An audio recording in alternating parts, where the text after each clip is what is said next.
നീ ആരാ? എന്താ നിന്റെ പേര്?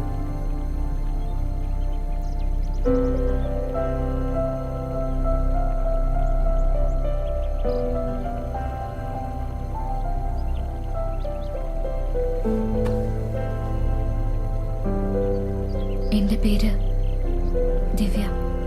നീ എന്തിനാ ഇവിടെ വന്നത്? എന്തു പറ്റി? എനിക്ക് മരിക്കണം. മരിക്കുക എന്ന ഒറ്റ വഴിയെ എന്റെ മുന്നിലുള്ളൂ. നീ എന്തിനാ ചാവുന്നത്? ഞാൻ മരിക്കാനാ വന്നത്. അപ്പോഴാ അവളെ കണ്ടത്. ആരെ? അവളാ എന്നെ ഇവിടെ കൊണ്ടുവന്നത്. എനിക്ക് മരിക്കണം. മരിക്കുന്നത് തെറ്റുമല്ല, പാപമല്ല. ഒരാൾക്ക് മരിക്കാൻ തോന്നിയാൽ മരിക്കാം.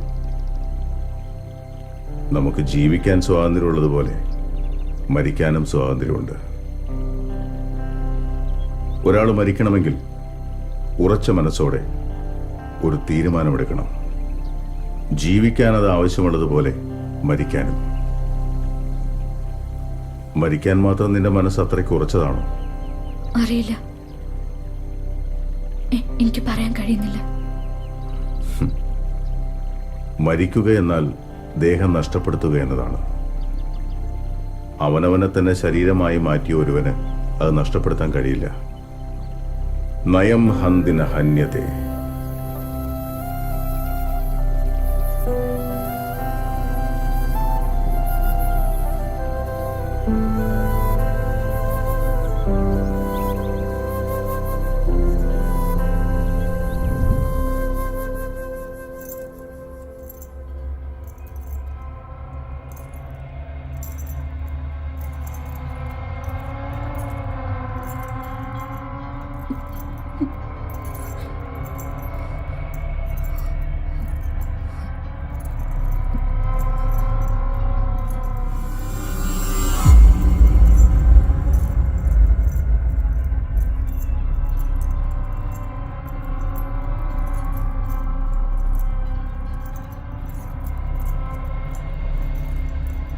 ഇതിലേക്ക് നോക്കൂ.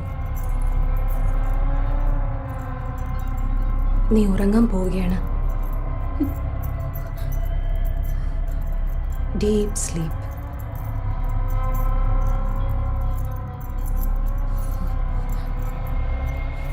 You are in a deep sleep. Slowly close your eyes. Now you are in a deep sleep.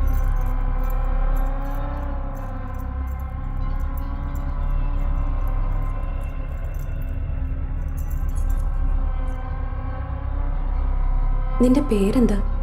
Nithya. Are you fine? നിനക്ക് എന്താ പറ്റിയത്? എനിക്ക് മരിക്കണം. മരണം മാത്രമാണ് എന്റെ മുന്നിലുള്ളത്. നീ എന്തിനാ ചാവുന്നത്? ഞാൻ വേറെ ഒരു ദേഹമാണ്. അതുകൊണ്ട്. എന്താണ് പ്രശ്നം?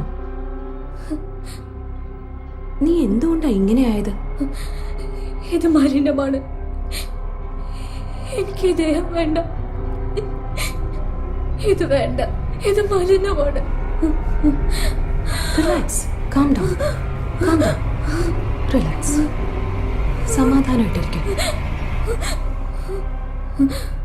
Relax. Take a deep sleep. Relax. Calm down. Calm down. Relax.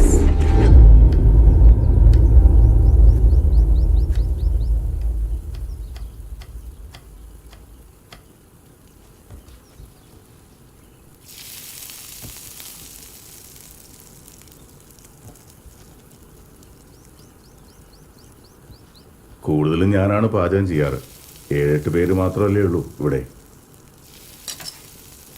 കളരി തുടങ്ങുന്നതിന് മുമ്പ് തന്നെ എൻ്റെ ഗുരു എന്നെ പാചകം പഠിപ്പിച്ചിരുന്നു.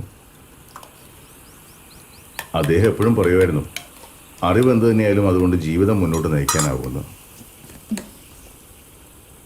നാട്യശാസ്ത്രം, ആയുർവേദം, കളരി, ഇതിലെല്ലാം ഒരു സമഗ്ര ദൃഷ്ടിയുണ്ട്. തത്വങ്ങൾ, ജ്ഞാനം, അഭ്യാസം, ഇതെല്ലാം കളരിയിലുണ്ട്. ഞാനെന്ത് ചെയ്യും? എല്ലാവരും സ്പെഷ്യലൈസേഷൻ്റെ പുറകെയാണ്. കുങ്ഫും കരാട്ടയും ശരീരത്തിന് വേണ്ടി മാത്രമുള്ളതാണ്. ആയിരക്കണക്കിന് ആളുകൾ അത് പഠിച്ചുകൊണ്ടിരിക്കുന്നു. കുറച്ച് സ്കൂൾ വിദ്യാർത്ഥികൾ മാത്രമാണ് ഇവിടെ വരുന്നത്. അവരിൽ കുറച്ച് പേര് മാത്രമേ പതിവായി പരിശീലിക്കുന്നുള്ളൂ.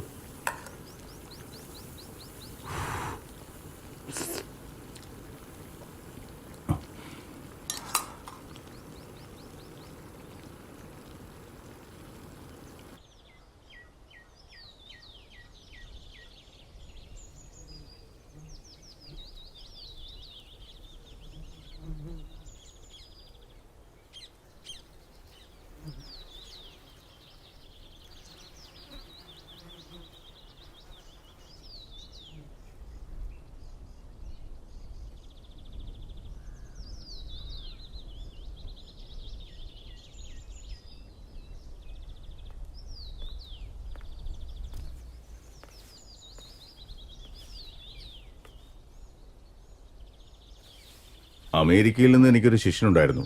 അവനവിടെ എയറോനോട്ടിക്സിൽ റിസർച്ച് ചെയ്യായിരുന്നു.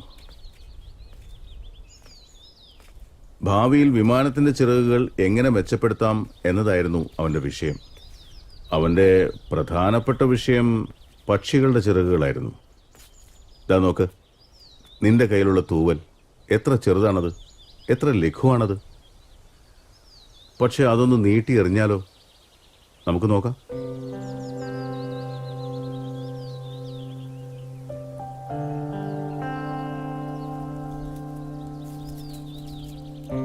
നോക്ക്, പറക്കുമ്പോൾ അത് എങ്ങനെയാണ് കാറ്റിനെ പ്രതിരോധിക്കുന്നതെന്ന്. അതാണ് ഈ എഞ്ചിനീയറിംഗ് എന്ന് പറയുന്നത്. തൂവലിന്റെ നാരുകൾ അങ്ങനെയാണ് വളച്ച് ചരിച്ച് അടുക്കി വെച്ചിരിക്കുന്നത്. ഇങ്ങനെ ആയിരക്കണക്കിന് ചെറിയ കാര്യങ്ങളുണ്ട്. പറക്കുന്നതിനായി ഒരു ചെറിയ തൂവലിൽ ഇത്രയധികം കാര്യങ്ങളുണ്ടെങ്കിൽ മനുഷ്യ ശരീരത്തിൽ ഇതുപോലെ എന്തൊക്കെ ഉണ്ടാവും? എത്ര വിസ്മയകരമായ യന്ത്രമാണ് മനുഷ്യന്റെ ശരീരം. ആയിരക്കണക്കിന് വർഷങ്ങളായി മനുഷ്യൻ ഇതേക്കുറിച്ച് അന്വേഷിക്കുന്നു. എന്നിട്ട് പോലും അത് മുഴുവനായി മനസ്സിലാക്കാൻ കഴിഞ്ഞിട്ടില്ല. ഒരു കാര്യം ചോദിക്കട്ടെ, മനുഷ്യർക്ക് പറക്കാൻ കഴിയുമോ? മനുഷ്യന് മീനിനെ പോലെ നീന്താൻ സാധിക്കുമെങ്കിൽ എന്തുകൊണ്ട് പക്ഷിയെ പോലെ പറന്നുകൂടാ? Jump, ചാടൂ, jump.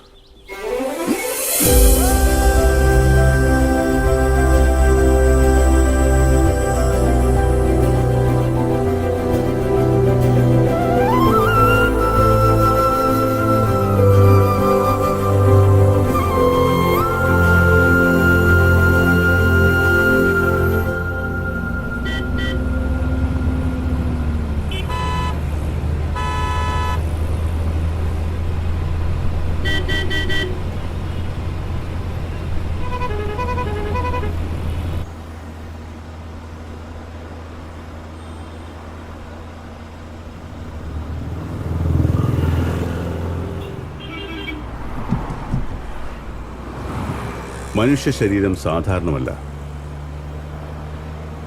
ഏതു തരത്തിലുള്ള ജോലിക്കും അതിനെ പരിശീലിപ്പിച്ചെടുക്കാം. എന്തെങ്കിലും ചെയ്യാൻ കഴിവില്ലാത്തതായി ഒരു മനുഷ്യനും ഈ ഭൂമിയിലില്ല. എന്നാൽ കളരിയിൽ ഈ കഴിവുകളെല്ലാം ചേർത്ത് ഒരു കലാരൂപമായി ഞാൻ പഠിപ്പിക്കുന്നു. അപ്പോൾ മനുഷ്യന്റെ ശരീരത്തെ നമുക്ക് എന്തൊക്കെ പരിശീലിപ്പിക്കാൻ സാധിക്കുന്നു?